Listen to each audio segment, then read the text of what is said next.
Hello everyone, kumusta po? Welcome to this episode of Men of Light, the 28th Sunday in Ordinary Time. Our gospel reading today is from Matthew chapter 22 verses 1 to 14. Ito po yung parable of the wedding banquet. At ang napili po namin pamagat for this episode is Graced to Live a Life of Grace.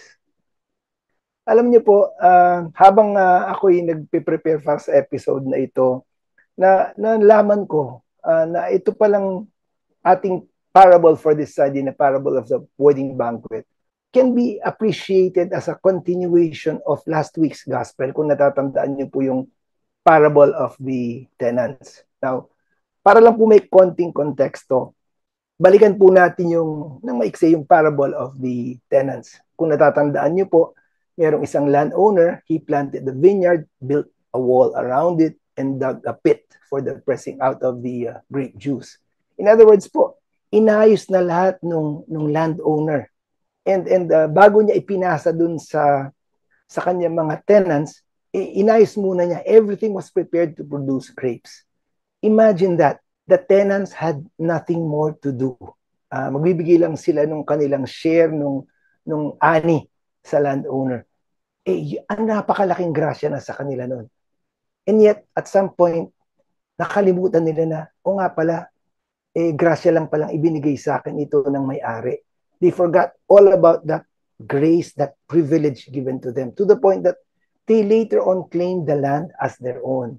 Para naman po sa gospel natin ngayong Sundays, nasabi kong pwede natin tignan sa continuation of last week's. Meron namang isang hari who prepared a great wedding feast for his son. And he sent out an invite to those, I'll call, ang tawag ko po doon, initial guest list. Okay na sana tinawag nung hari. Kaya lang, they refused to attend for one reason or another. So, ang ginawa po ng hari, ever gracious king, he came up with an extended guest list. Yun po yung tawag ko. At dito, inimbitahan niya lahat. Those in the streets, yung mga nasa looban, yung nasa kanto, isinama niyo po lahat yan. Lahat na imbitahan. At tuwan-tuwa naman yung itong mga naimbitahan na ito dahil sa kanila ay napalaking grasya na hindi man nila kakilala yung hari o yung anak ng hari, pero naisama sila dun sa extended guest list. Kaya lang po may twist yung gospel natin sa bandang huli. There was one person who was found to be not wearing a wedding garment, and he was thrown into the outer darkness. Now, based on that parable, takbo po ng ating gospel verse, ang kwentuhan po natin will focus on grace. Yan, gracia. The privilege of being invited by God to His great heavenly feast, even if we are not worthy. Ang part 1 po natin ay entitled Grace Declined. And this will be represented by those who were in the initial guest list. Part 2 will be grace accepted. And this will be represented by those who are in the extended guest list. At yung panghuli po natin na part 3 is grace lived, represented by the man who was not properly dressed. Pero I will treat this as a reminder for us who receive grace to live like people who were graced. So ganun po yung takbo ng ating discussion for this 28th Sunday in Ordinary Time. Pakinggan po muna natin ang gospel to be read to us by Judge Jovay Rosario Mercado.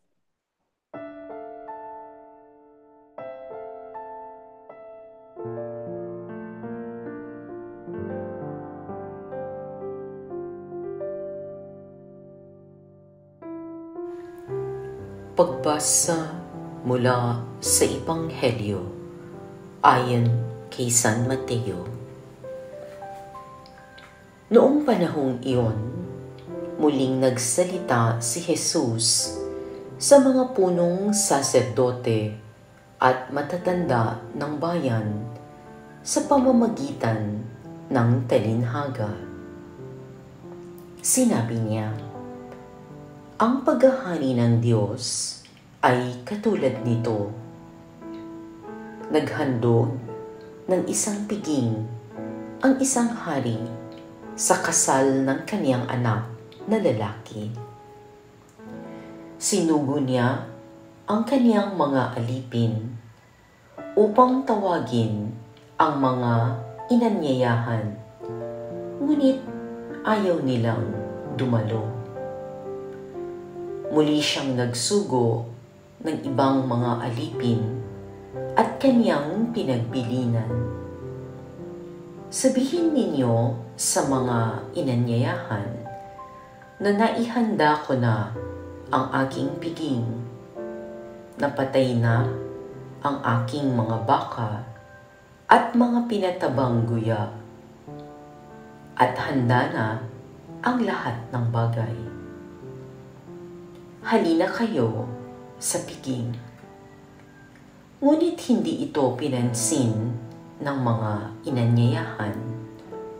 Humayo sila sa kani-kanilang lakad. Ang isa'y sa kaniyang bukid, at sa kaniyang pangangalakal naman ang isa. Sinunggaban naman ng iba ang mga alipin, hinamak at pinatay. Galit na galit ang hari. Pinaparoon niya ang kaniyang mga kawal, ipinapuksa ang mga mamamatay taong iyon, at ipinasunog ang kanilang lungsod. Sinabi niya sa kaniyang mga alipin, nakahanda na ang piging, ngunit hindi karapat-dapat ang mga inanyayahan. Kaya't pumunta kayo sa mga lansangang matao at inyong anyayahan sa kasalan ang lahat ng makita ninyo.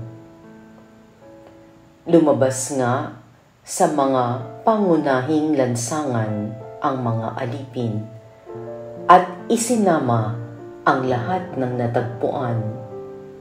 Masama't mabuti, ano pat napuno ng mga panauhin ang bulwagang pangkasalan. Ang mabuting balita ng Panginoon.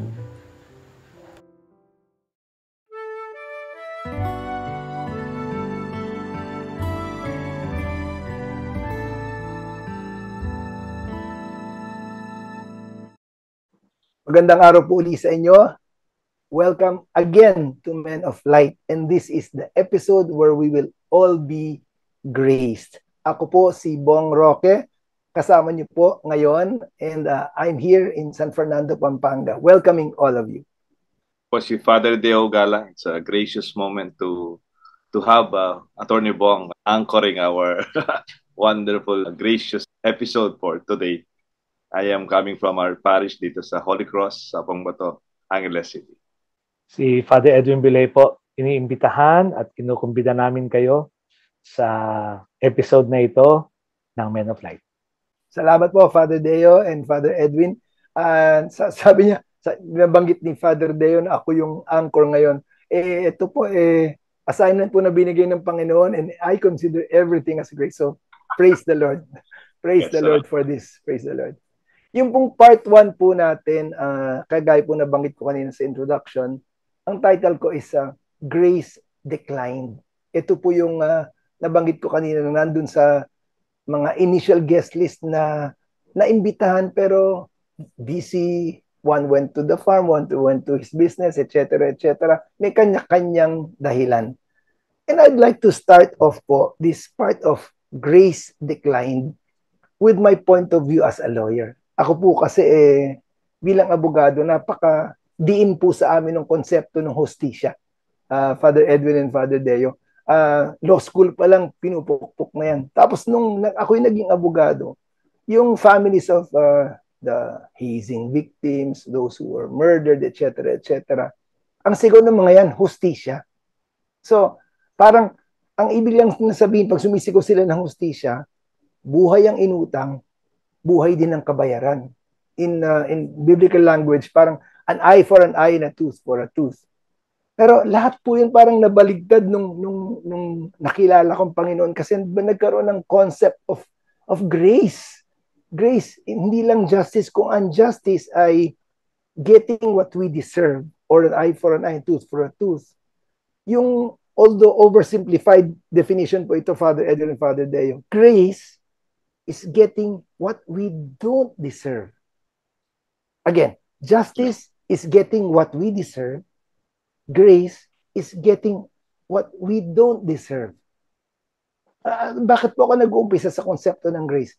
Because I realized that the parable of the wedding feast is really a story of grace. Yung nabanggit ko po kanina sa intro na parang hindi naman maaring hindi ka karapat dapat na imbitahan ng hari, pero inimbitahan ka. Yun lang ay malaking grasya.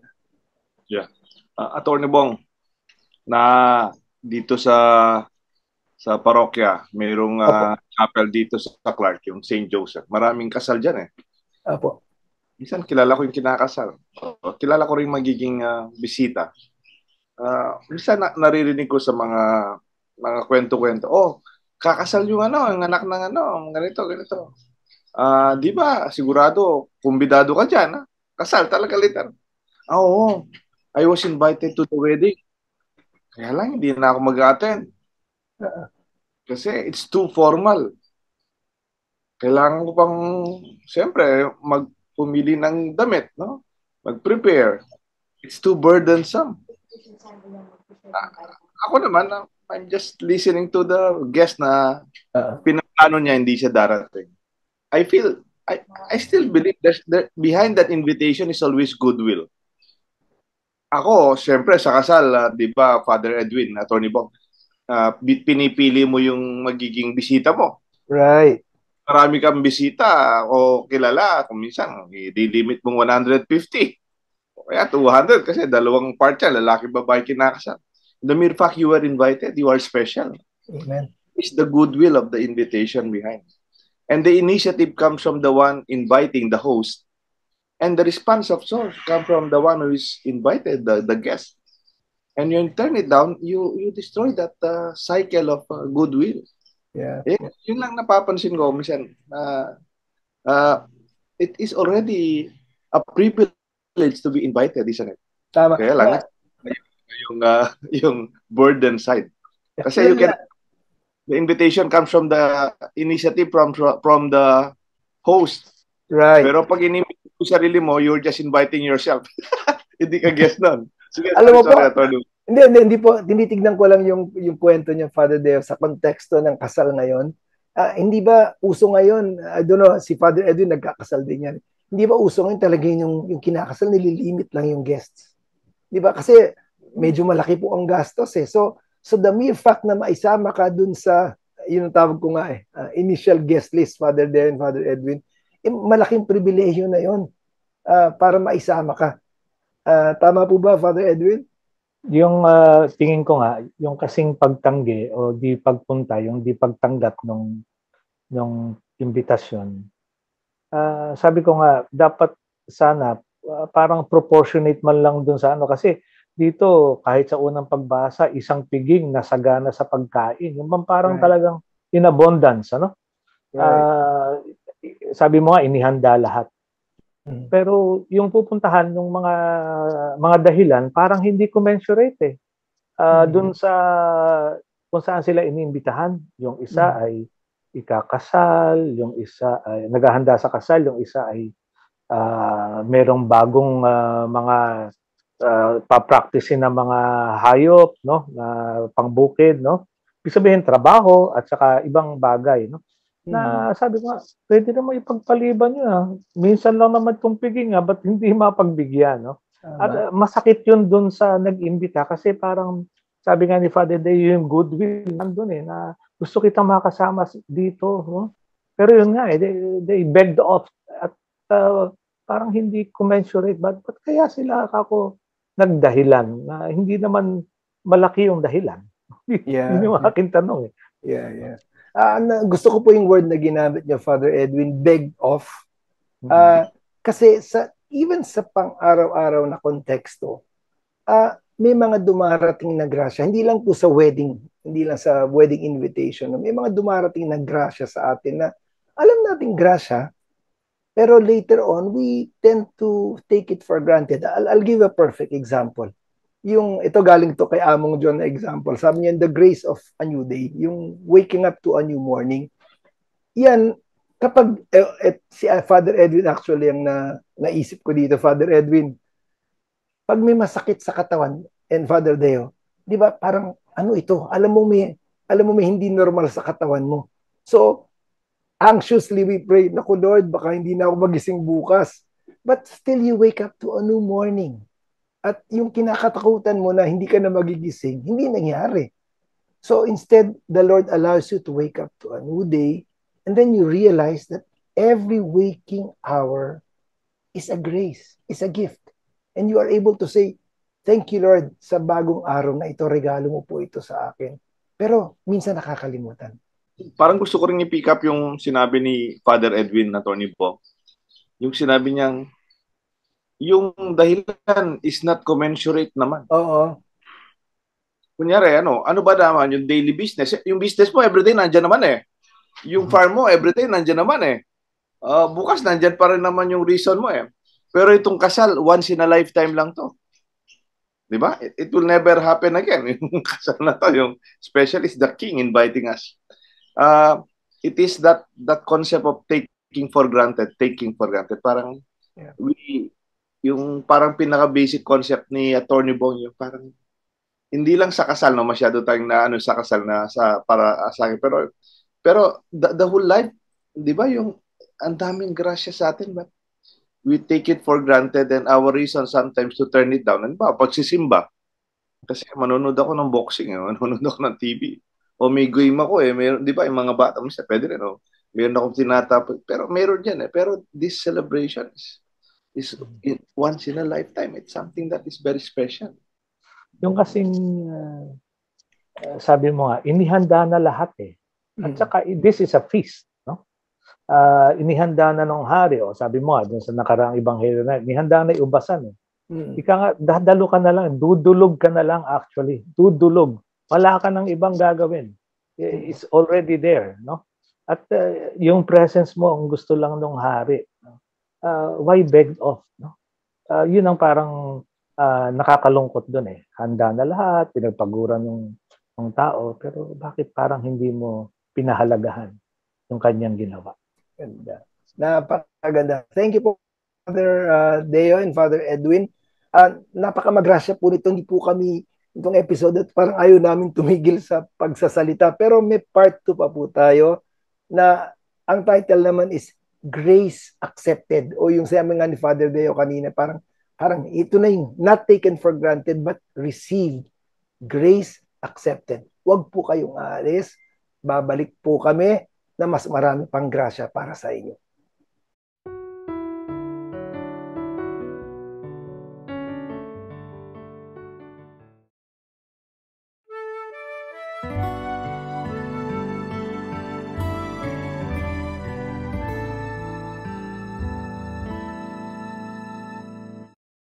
Welcome back po sa isang magrasyang episode ng Men of Light. Ako po si Bong Roque at kasama pa rin po natin si Father Deo Galang and Father Edwin Belay.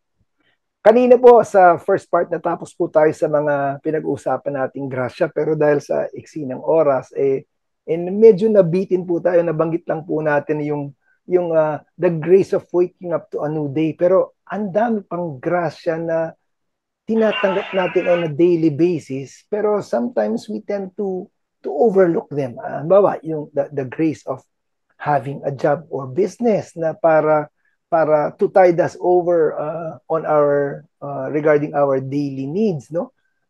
The grace of family, kahit na complain tayo ng complain sa ating may bahay o sa ating mga anak, their graces given to us and they bless us in more ways than one.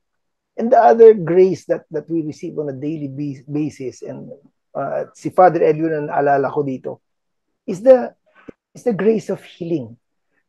Kung makakakita man po kayo ng tao na kahit na may sakit ng nararamdaman sa katawan, pero pasalamat pa rin sa Panginoon dahil sa mga tinatanggap niya ito sa grace.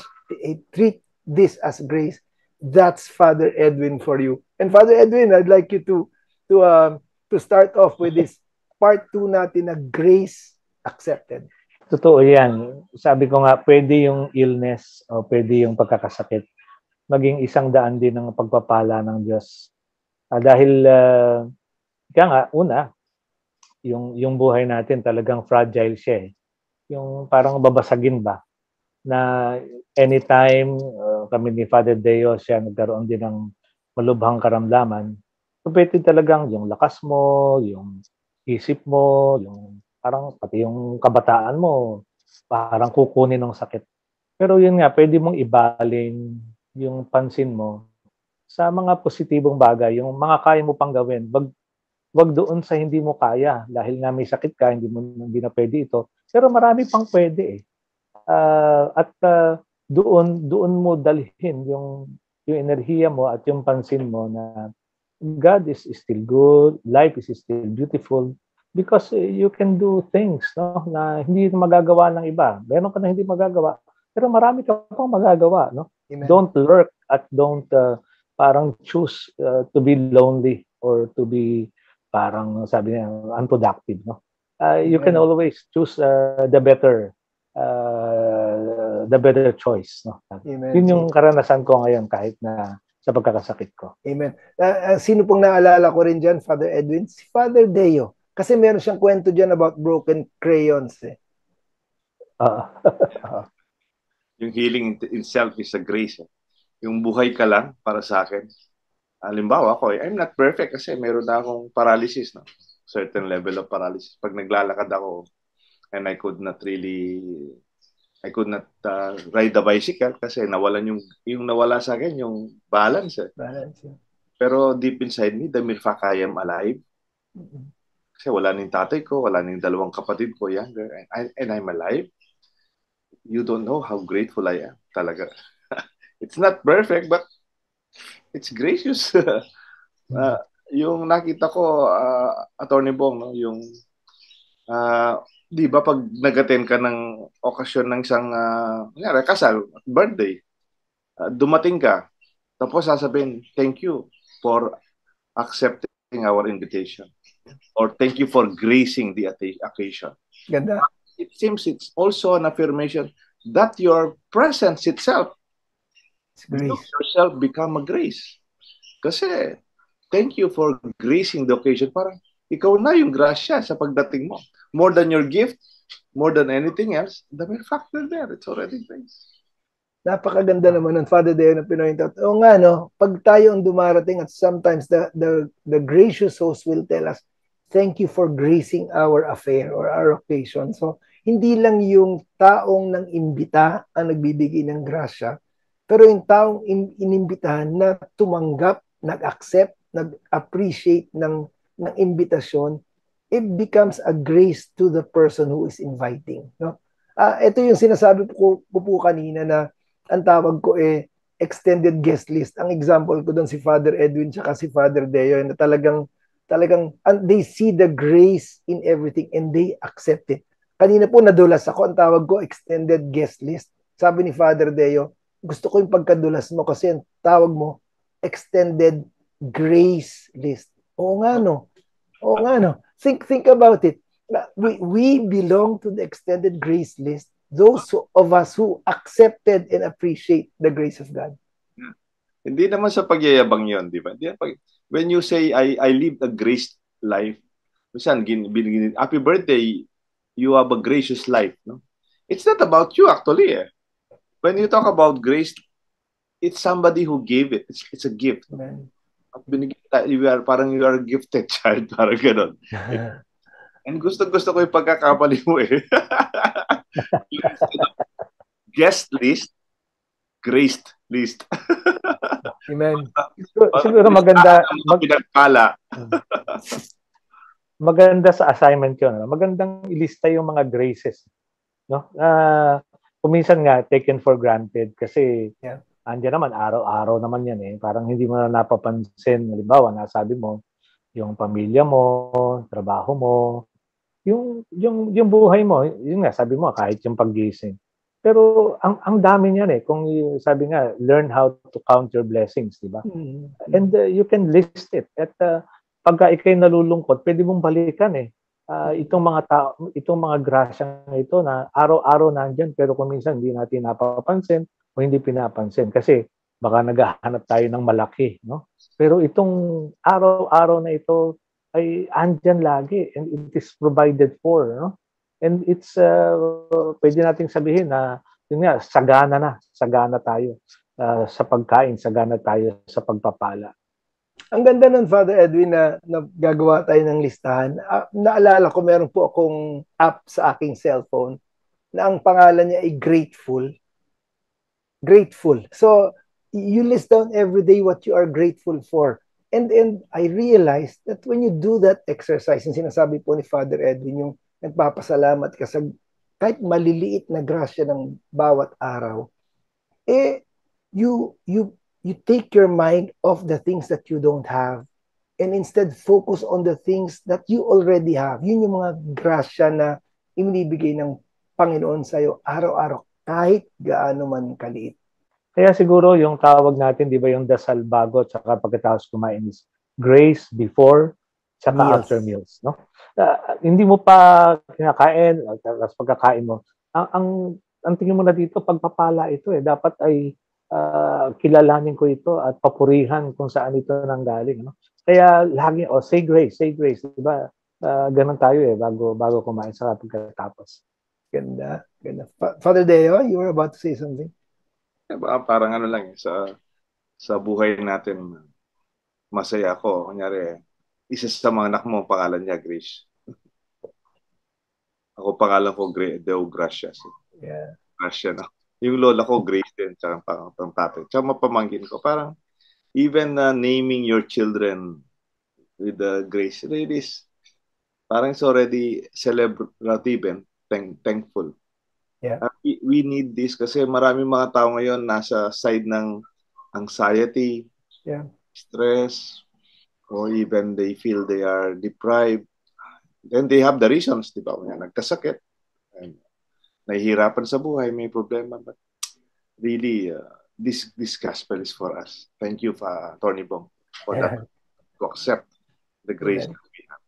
Bago ko lang po tapusin tong parte na to, gusto ko lang po i-share sa ating mga viewers and listeners yung isang biblical verse sa Chronicles, 1 Chronicles 29:14. At ang sabi niya, everything we have has come from you and we only give you what is already yours. That's so beautiful. That's another biblical verse that says lahat ay grasya, wala kaming masasabing amin. In fact, minsan po, Father De and Father Edwin, narinig ko ito, sabi niya, pati yung perang nasa bulsa mo, hindi galing sa yan. And I'd like to add to that, wala ka man bulsa nung pinanganak ka eh. Diba? So, how can you have money in your pockets when you were born, you didn't even have a pocket. You were naked.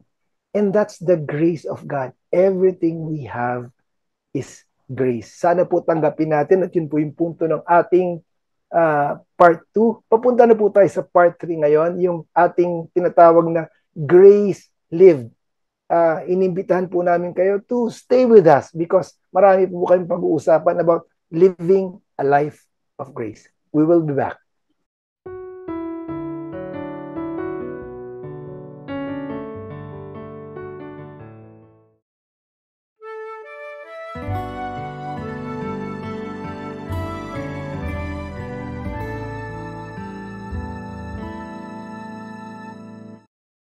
Nandito doon po tayo sa ating last part, ating part 3. At ang title po nitong parteng ito ay Grace Lived or Isinabuhay na Grasya. Kung babalikan ko lang po ng konti yung ating gospel, sabi ko nga kanina may konting twist sa bandang huli. There was a man who was not properly dressed for the wedding feast and he was thrown out. Pero ang focus po natin sa part 3 na to ay hindi yung ating unworthiness, kundi babaligtarin natin it's an invitation for us to don or wear the clothing of worthiness. Halimbawa, meron tayong kailangang obligasyon na bayaran, hindi mo alam saan mo kukunin yung pera, biglang may nag-abot sa'yo ng pera, and you know you don't deserve it. And then you say, Lord, salamat, hindi ko alam saan ang galing to, pero alam ko sa'yo to, kasi bigla mo na lang pinadala, alam ko sa'yo nang galing to.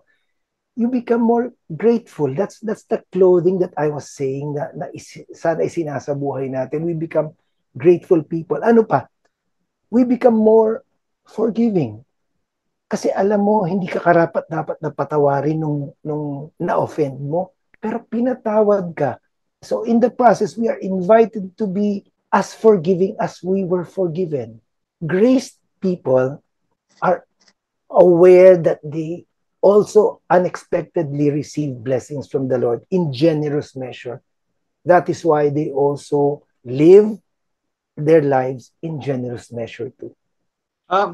Napansin ko, nung pag nagbibinyag, di ba, Father Edwin, pag nagbibinyag tayo, part of it yung after the anointing with chrism, meron tayong yung suit ng damit ng pambinyag. Yeah.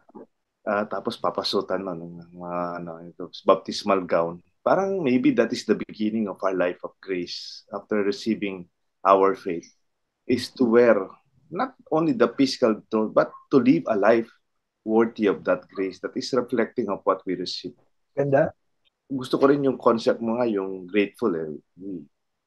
Yung what we wear is how we show a gratitude. Kasi usually this part of the gospel is misinterpreted or sometimes confusing. Kala ko pang gracious itong king. Kala ko pang masayang may bisita. But itong hindi nakadamit, ba't pinatanggal niya, di ba? But napaka-stricto niya at the end of the, parang sabi nga, there's a twist, no? But parang, of course, it's wonderful to receive grace. It's a privilege. But there's also, parang sabi niya, grace accepted. You should also say challenge accepted. There's a challenge. It's not a walk in the park to say yes to a relationship of mission, especially following Christ. Even when he said, those who want to follow me, take up your cross and follow me. That's the reality. And maybe you want to follow, but you don't want to carry that. That must be the dress, the reality. Lagyan natin ng katotohanan, yung papasalamat natin. Siguro yung sa akin naman, yung take ko dito, yung nga, you receive the grace, be worthy of the grace, di ba? Amen. Be worthy. So, halimbawa, kami ni Father Day, pinili ng Diyos na maging pari kami. So, paano namin gagawing ika nga ay marapat kami doon sa pagpili na yon, no?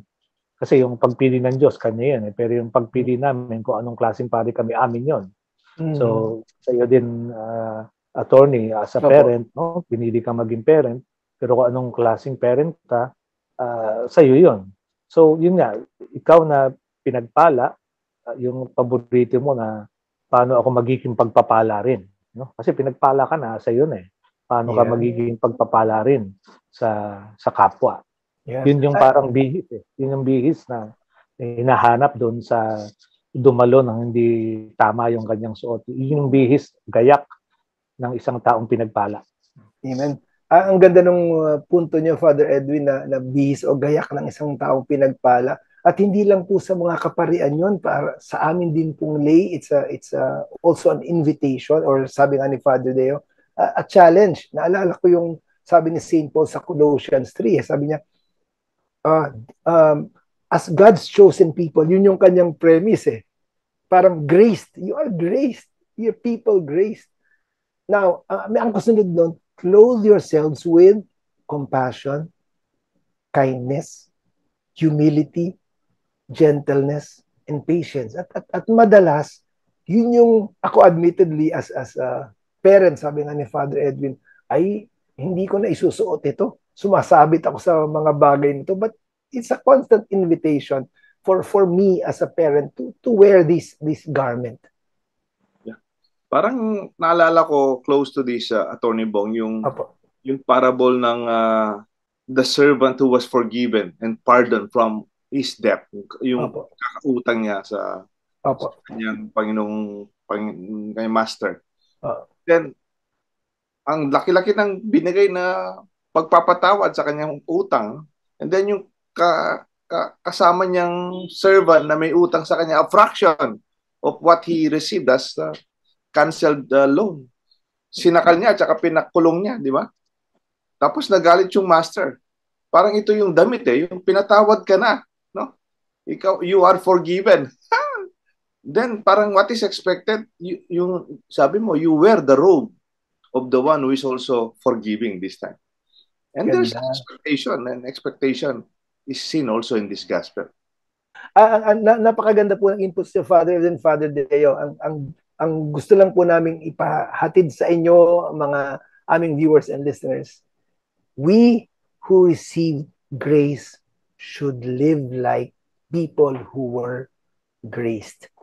Because if we do wear those, sabi nga ni Father Edwin kanina, yung bihis o gayak na people who were graced, we become living testimonies to others that, I was graced by God, and at the same time, it's an invitation to others na you are also invited in God's extended grace list.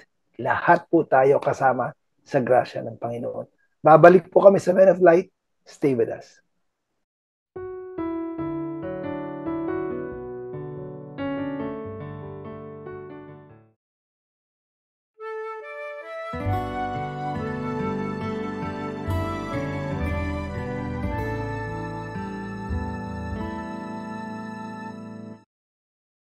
Naririto na po tayo sa huling bahagi ng ating episode sa Men of Light. Dito po sa parting ito ay babasahin ko po yung inyong mga comments sa Facebook and YouTube. And then I will pass on the floor to Father Deo for the birthday greetings and other comments. Baka meron pa iba nagpadala. And then I'll give the summary and assignment. And finally, the prayer and blessing from Father Edwin Belay. Umpisan ko na po, Father Deo, no? From our FB community, salamat po sa ating regular followers who send their inputs. Dora Lopez, Elizabeth Curaming, Roberto Alfaro, Edgar Yap, Maria Lydia Gomez, and George Magtibay. Sila po yung nag-enrich ng ating mga daylight and Men of Light reflections. Isa lang po kay Leticia Balitaan, gusto ko lang basahin ito. Ang sabi niya, all my positive thoughts are from God. I see my trials as a redirection from God who draws my eyes to His mercy. Amen to that. At isa lang po sa YouTube, meron po nagpadala si Mary Jane Flores. Ang sabi niya, this episode touches me again. Akma na naman po sa pinagdaraanan ko ngayon. Nagpapasalamat kami sa Panginoon para po sa mga comments na ganito kasi kami po talagang we just share the word of God and it's the Lord who does the touching. So we praise God for these comments. Maraming salamat po, Father Deo. Ang ating po mga birthday celebrants for the month of October from 15 to 21 sa mga kaparian po ng mga pari ng Pampanga. October 15 birthday po ni Father Roland Bogs Moraleja. Siya po'y marami sa mga kamag-anak niya dito sa Sapang Bato. And then si Father Reynaldo de la Cruz, October 15 po yan. And then si Father Ninoy Florentino Canlas, October 16. And then birthday po ng ating Arsobispo ng Cubao na from the clergy of Pampanga, si Most Reverend Bishop Honesto Ongchoco Didi. Also, October 21, birthday po ni Father Francis Michael Malyari, and also October 22, birthday po ni Father Jason Miranda. And then, sa mga birthday celebrants po natin, celebrators, yung October 18, birthday po ng ating tatay ni Father Dines Pineda, si Tatang Dading Diosdado Pineda, at isa sa mga volunteer natin, October 21, ay si Chris Mark Makapugay. And then October 15, birthday ni Teresa Miranda Not, tama pronunciation ko. Tapos si Ate Gloria Canlas, and then si Mel Fabian, and wedding anniversary ni Jay and Jamie Di Mabuyo ng BCBP. October 17, ating kaibigan si Joel and Keda Ocampo, our own contributors, Men of Light. And then Eric David, BCBP, and also Tita Meng Mactavish. Happy birthday, Tita Meng. And then October 19, birthday po ni Ma'am Gang Asuncion. And then October 20, birthday po ni Enric Nabong. Ito po ay brother-in-law ni Father Jonathan. At si Marites Paras, mother po ni brother, our friend Gerald Paras. And then October 21, birthday po ni Tita Cora C. From St. Jude Community, at si Offie Soliman. Happy birthday, Offie. Ito po yung ating mga birthday celebrants. So, greetings natin. Yan. Thank you, Father Deo. Bago ko po ibigay kay Father Edwin ang floor for the prayer and blessing, ito po yung ating mixing summary. Everything is grace. Wala po tayong masasabi na talagang galing sa atin o napasa atin dahil sa galing natin. Sabi nga po sa 1 Chronicles 29 na binanggit ko kanina, everything we have has come from you. It's a gift, it's a grace from God, and we only give God what is already His. Iniimbitahan po tayo ng Panginoon sa kanyang piging, hindi dahil tayo ay karapat-dapat, kundi dahil siya ay mapagmahal at puno ng habag. In the English translation of Psalm 145, the Lord is gracious and merciful, slow to anger, abounding in mercy, and is good to all. All, and I underline that, good to all. So let us gratefully accept the invitation of God's goodness, especially us who are on the extended grace list, because everything we have is pure grace from God. Sa atin naman pong assignment, ito po, suggestion po ni Father Edwin to, pinikap ko po sa kanya. As people graced, can we put on the clothing that will show others that we have indeed been recipients of God's grace? More particularly, can we, ito pong linggong ito, can we be more grateful? And we can do that by starting to list down things that we are grateful for every day. Maliit man yan o malaki, grasya pa rin yan. At lahat tayo, with no exception, biniyayaan ng grasya ng Panginoon. Amen. Father Edwin, we'd like you to grace us by leading us into prayer and the blessing. Niaalay ko po itong panalangin ang mga clergy ng Kabanatuan na sa Baguio ngayon for our annual retreat. Naiwan po ako kasi meron akong chemotherapy session this week.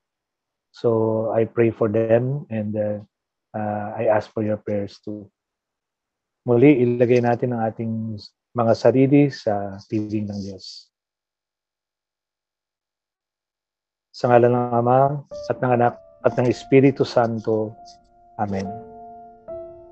Isang piging sagana sa pagkain ang inihanda at ipinag-iimbita mo, Panginoon. Minsan marami kaming dahilan o ipinagpapalit na puntahan kaysa sa paanyaya mo. Parang sinasabi namin na masagana, mas mahalaga at mas masaya kami sa aming trabaho, sa aming pagkita ng pera, sa aming paglilimayon o paglilibot kaysa sa paunlakan ka. Hanggang ngayon, patuloy ang imbitasyon mo sa amin. Di ka tumitigil mangumbida. Patuloy at walang sawa mo kaming tinatawag upang makisalo at makisali sa iyong piging. Bakit nga ba kami tumatanggi? Bakit nga ba kami umaayaw? Ano ba ang aming mga dahilan? Ganoon ba talaga kabigat ito para ipagpalit ang imbitasyon mo?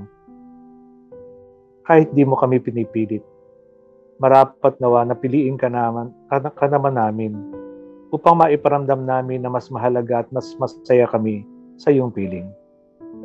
Hindi maganda ang pakiramdam namin pagka kami ang natanggihan.